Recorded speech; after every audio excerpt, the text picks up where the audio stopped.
룻의 어머니 나오미가 그에게 이르되 내 딸아 내가 너를 위하여 안식할 곳을 구하여 너를 복되게 하여야 하지 않겠느냐. 네가 함께하던 하녀들을 둔 보아스는 친족이 아니냐. 보라 그가 오늘 밤에 타작 마당에서 보리를 까불리라. 그런즉 너는 목욕하고 기름을 바르고 의복을 입고 타작 마당에 내려가서 그 사람이 먹고 마시기를 다 하기까지는 그에게 보이지 말고 그가 누울 때에 너는 그가 눕는 곳을 알았다가 들어가서 그의 발치 이불을 들고 거기 누우라.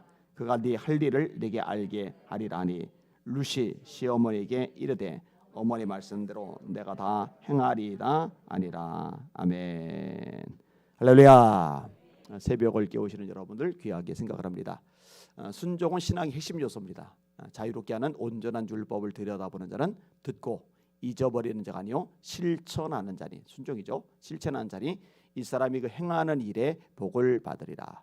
이 예언의 말씀을 읽는 자와 듣는 자들과 지키는 자들, 지키는 게 순종이죠. 지키는 자들이 복 있나니 때가 가까움이라. 계시록 1장 3절 말씀이죠. 이 율법책을 네 입에서 떠나지 말게 하고 주야로 그것을 묵상하여 그 가운데 기록한 대로 다 지켜 행하라. 그러면 네 길이 평탄하게 될 것이라. 네가 형통하리라. 나의 계명을 가지고 지키는 자라야. 역시 순종이죠. 지키는 자라야 나를 사랑하는 자니 나를 사랑하는 자는 나의 아버지께 사랑을 받을 것이요 나도 그를 사랑하여 그에게 나를 나타내리라. 요한복음 14장 21절 말씀이죠. 산상수훈 결론 자주 듣죠. 누구든지 나의 이 말을 듣고 지키는 자는 그 집을 반석 위에 지은 지혜로운 사람 같으리니 비가 내리고 바람이 불고 창수가 나서 그 집에 부딪히되 무너지지 아니하나니 이는 그 집을 반석 위에 놓은 연고요. 눈이 나의 이 말을 듣고 지키지 않은 자는 그 집을 모래 위에 지은 어리석은 사람 같으리니 비가 내리고 바람이 불고 창수가 나서 그 집에 부딪히되 무너짐이 심하리라. 계속 언급이 되고 있어요. 순종하면 청종하면 이사야에서는 청종이라는 단어가 나오는데 같은 개념으로 이해하시면 됩니다. 순종하면 청종하면 하나님이 복을 주신다는 거예요. 기뻐하신다는 거예요. 함께 하신다는 거예요. 역사하신다는 거예요. 성경 읽어보세요. 그죠? 하나님의 말씀에 순종해서 여리고성 열쇠받게 도니까 무너져 내리는 거잖아요. 하나님의 말씀에 순종해서 제사장들이 벗개를 맨 채 요단강을 밟으니까 물이 갈라져 버리는 거잖아요. 아니 하나님 물살이 빠릅니다. 수위가 높습니다. 떠내려갑니다. 익사합니다. 못합니다. 이러면 이제 세워라 내워라 시간만 지나가는 거예요. 근데 순종해서 발을 내디딜 때 요단강이 갈라지고 하나님의 기적을 맛보게 된다는 거죠. 자, 그런데 이 하나님께 순종하는 거 기본이지만 뭐 또 다양한 측면의 순종의 이야기가 나와요. 예를 들어서 하나님의 종에게 순종하는 거 나오죠. 너희를 인도하는 자들에게 순종하고 복종하라. 그들은 너희 영혼을 위해서 청산하기를 경성하기를 마치 자신들이 청산할 자인 것 같이 하느니라. 그들로 하여금 기쁨으로 하고 근심으로 하게 하지 말라. 그렇지 않으면 너에게 유익이 없느니라. 그다음에 부모에게 네 부모에게 순종하라. 이것이 약속이는 첫 계명이니 이는 네가 땅에서 잘되고 장수하리라. 아내들 보고는 뭐래요? 남편에게 복종하라. 이런 식의 말씀들이 성경에 계속 나오고 있어요. 마틴 루터가 말했습니다. 순종은 모든 덕행의 면류관이며 영예이다. 토마스 만튼이 이렇게 말을 했습니다. 부분적인 순종은 신실치 못함의 증명이다. 부분적인 순종이라는 건 뭐냐면요, 순종을 안 하는 건 아니에요. 근데 온전히 하질 않는 거예요. 근데 사람들이 착각을 하고 있는 게 있어요. 뭔지 아세요? 이 부분적인 순종, 나름대로 최선을 다하는 순종을 해요.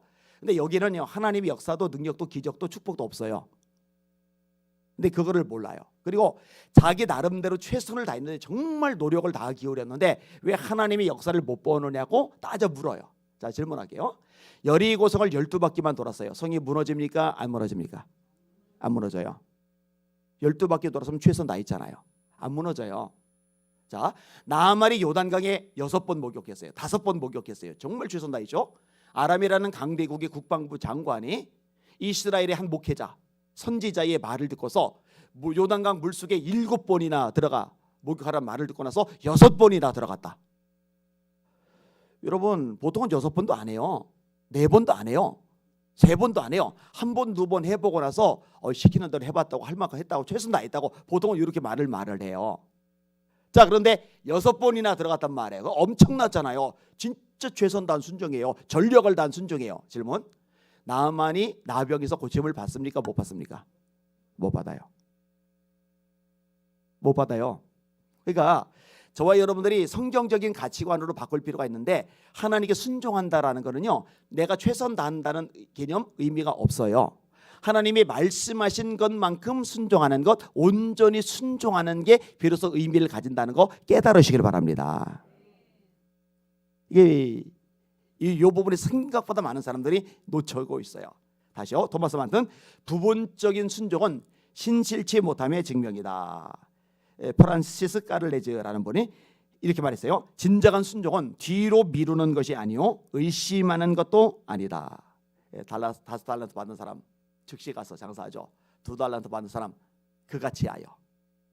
1달란트 받는 사람만 세워라 내워라.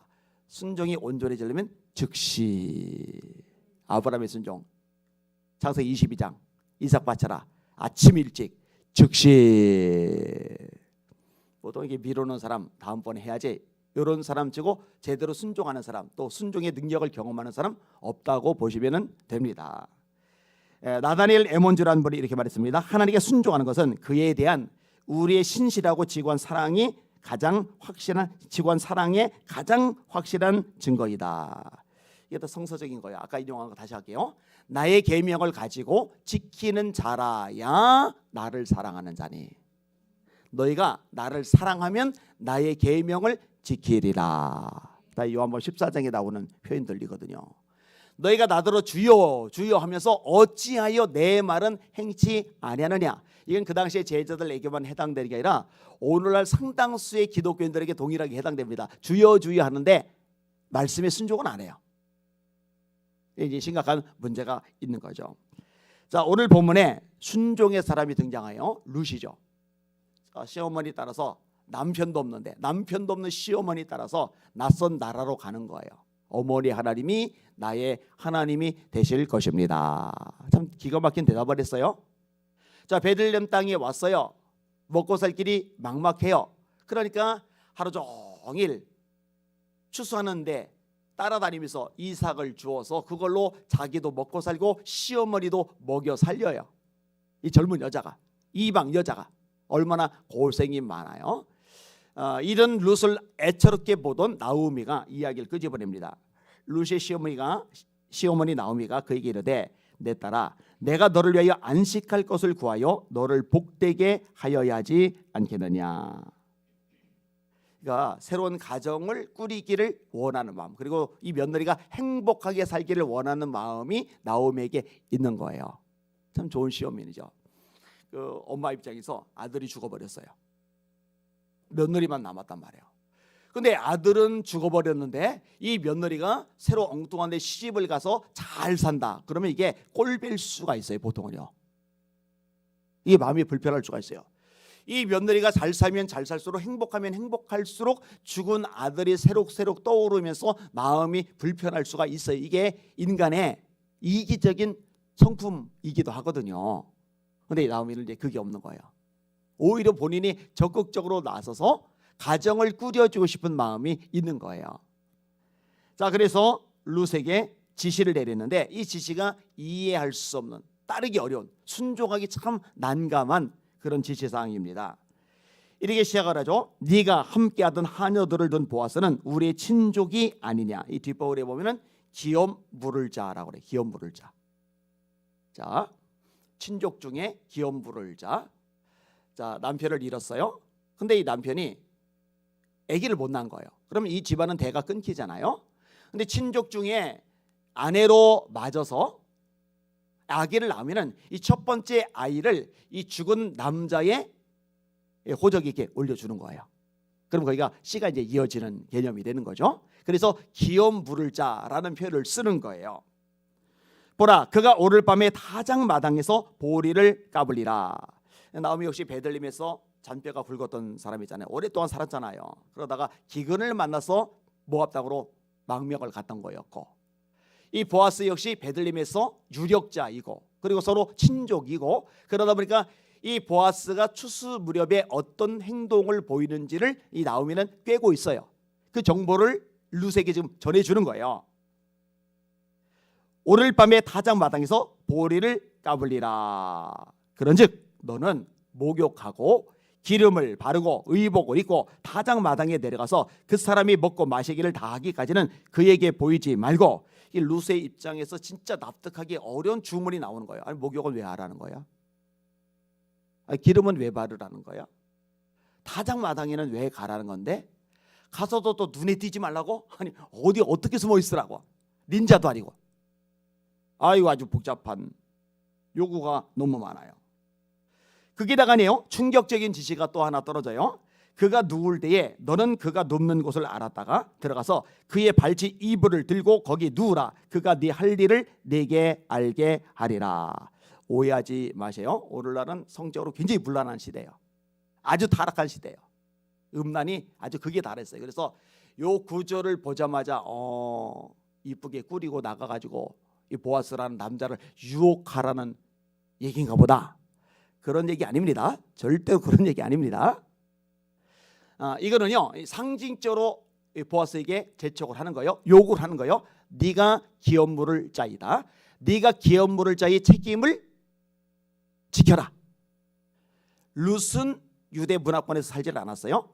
모함 여자란 말이에요. 유대 문화권에 있는 나오미만 그 의미를 이해를 해요. 유다 문화권에 있는 보아스만 그 의미를 이해를 해요. 그래서 나중에 보면은 이것이 일사천리로 잘 이렇게 진행이 되는 걸 알게 돼요. 하나님의 보아스의 마음을 움직이신 거죠.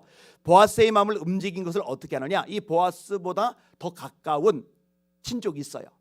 이 친족에게 보아스가 먼저 기회를 줘야 돼요. 왜냐하면 그게 더 가까우니까. 그런데 유다 장로들, 지역 장로들 불러 모아놓고 이 부분을 제안했을 때 이 사람은 깔끔하게 거절을 해요. 그러니까 어떤 실익이 있는 차원이 아니라는 거예요. 그리고 하나님이 이 모든 과정 뒤에서 역사하신 거죠. 우연히 보아스가 타작하는 그 밭에 이르가지만 우연이 아니라 하나님이 룻을 그 밭으로 인도하신 겁니다. 할렐루야. 제가 자주 말씀드리죠. 하나님을 섬기는 사람들에게 우연은 없다고 생각하세요. 우연은 없다. 안 좋은 일도요. 예, 안 좋은 일도.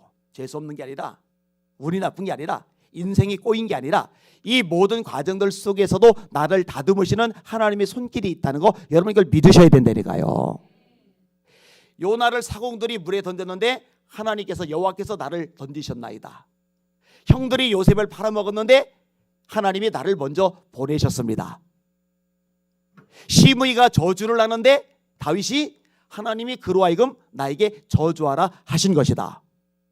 아니, 다윗이 바보 천지라, 요나가 바보 천지라, 요셉이 바보 천지라 상황 파악을 못하고 자기에게 해코지하고 어렵게 해준 그 당사자들 이해도 못한 채 하나님 탓을 하고 있는 거예요? 하나님께 떠넘기고 있는 거예요? 아니에요. 아는 거예요. 이거는 우연이 아니고 재수 없는 것도 아니고 인생이 꼬인 것도 아니고 하나님이 계획과 뜻이 있어서 나를 좀 이끌고 계시는 것이다. 할렐루야. 어제 설교도 기억하죠? 홍해, 막다른, 그 다음에 애굽의 군대, 이 완전히 사면초가란 말이에요. 끝장난 거. 그런데 홍해 앞으로 인도하시는 분도 하나님이시고 바로의 마음을 완강하게 하셔서 애굽의 군대가 추격하도록 움직이신 분도 하나님이시고, 왜? 하나님의 영광을 드러내시려고. 할렐루야. 할렐루야. 그러니까 어떤 일을 당할 때 조급해하지 말고 발 동동 구를 것도 없고 애간장 녹을 것도 없고 어떡하지 한숨 질 것도 없고, 하나님이 이런 과정을 통해서 또 이루고자 하는 계획이, 뜻이, 섭리가 무엇일까? 그걸 기대하시는 여러분들 되시기를 주님의 이름으로 축원합니다. 우리가 알거니와 하나님을 사랑하는 자, 곧 그 뜻대로 부르심을 입은 자들에게는 모든 것이 합력하여, 모든 것, 일부가 아니에요. 부분이 아니에요. 좋은 일뿐만 아니라 나쁜 일, 풀리는 일뿐만 아니라 꼬이는 일, 건강할 때뿐만 아니라 아플 때, 넉넉할 때뿐만 아니라 쪼들릴 때, 박수 받을 때뿐만 아니라 욕먹을 때, 인정받을 때뿐만 아니라 공격받을 때, 이 모든 일에 합력하여 선을 이루느니라. 이렇게 생각이, 관점이 바뀌면은요 참 괜찮아져요. 요즘 막 우리 교회 앞에 가지고 와가지고 막 난리 버거지를 막 치고 그러잖아요. 그 예수 믿는 사람의 모습이 아니거든요. 그런데 조급할 것도, 당황할 것도, 속상할 것도, 발 동동 구를 것도, 무서워할 것도 없어요. 하나님은 이것조차도 합력해서 선을 이루게 하실 겁니다. 중요한 거는 우리가 하나님의 말씀에 있어서 하나님의 말씀에 순종하는 거죠. 그게 본질, 그게 중요한 거입니다. 자, 룻이 시어머니에게 이르되 어머니의 말씀대로 내가 다 행하리이다. 어머니의 말씀대로 내가 다 행하리이다. 납득은 안 가요. 회개 망측해요. 순종하기 불편해요. 이거 참 마음이 짐스러워요.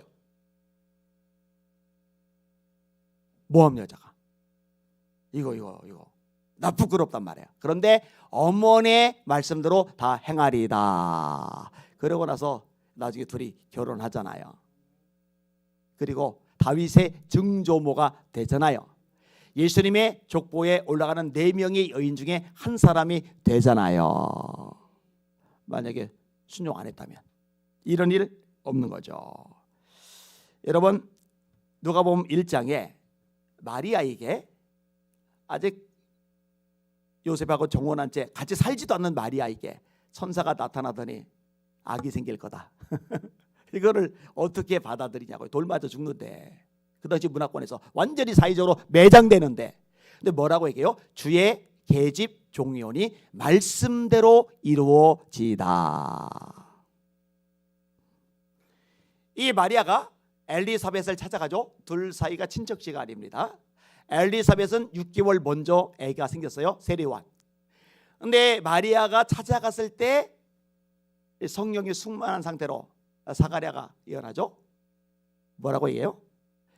사가랴가 예언해나요? 획상하리 그랬어요. 따라합시다. 믿은 여자에게 복이 있도다. 하나님의 말씀이니까 그걸 받아들인 거예요. 주의 계집종이니 말씀대로 내게 이루어지이다. 이것을 믿은 여자에게 복이 있도다. 이렇게 말씀하는 거예요. 말씀을 정리합니다. 여러분, 순종하는 하나님의 사람들 되시기를 주의 이름으로 축원합니다. 저도 결심하는 게 있어요. 아무리 힘들어도, 아무리 속상해도, 아무리 짐스럽고 무거워도 하나님이 하라시면 끝까지 한다. 하나님이 가라시면 끝까지 간다. 망설이지 않는 거예요. 망설이지 않는 거예요. 여러분, 하나님의 말씀에 온전히 순종하는 저와 여러분들 되시기를 예수님의 이름으로 축원합니다. 그리고 간증거리를 가지자고요.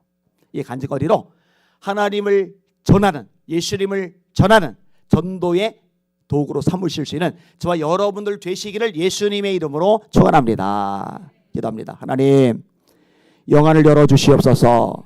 현실만, 문제만, 장애물만, 처지만, 사람만 보이지 말게 하시고 이 모든 것을 손에 쥐시고 그 뜻대로 움직이시는 하나님의 손길이 보이게 하여 주시옵소서. 영안이 열려질지어다. 영안이 열려질지어다. 성령으로 충만하게 하여 주시옵소서. 그 능력으로 세상도 마귀도 죄악도 자아도 이겨버리게 하여 주시옵소서. 세상이 어떻든 시대가 어떻든 뭐 역사가 만물이 뒤집어지든 말든 여전히 모든 만물, 세상, 역사, 나라의 주인이 하나님이시고 그 하나님이 우리 아버지시니 강하고 담대하게 세상의 한복판을 걸어가는 씩씩한 우리 성도들 되게 하여 주시옵소서. 오늘도 승리하게 하여 주시옵소서. 예수님 이름으로 간절히 기도하옵나이다. 아멘. 주 기도 원하십니다. 하늘에 계신 우리 아버지여, 이름이 거룩히 여김을 받으시오며 나라가 임하옵시며 뜻이 하늘에서 이루어진 것 같이 땅에서도 이루어지이다.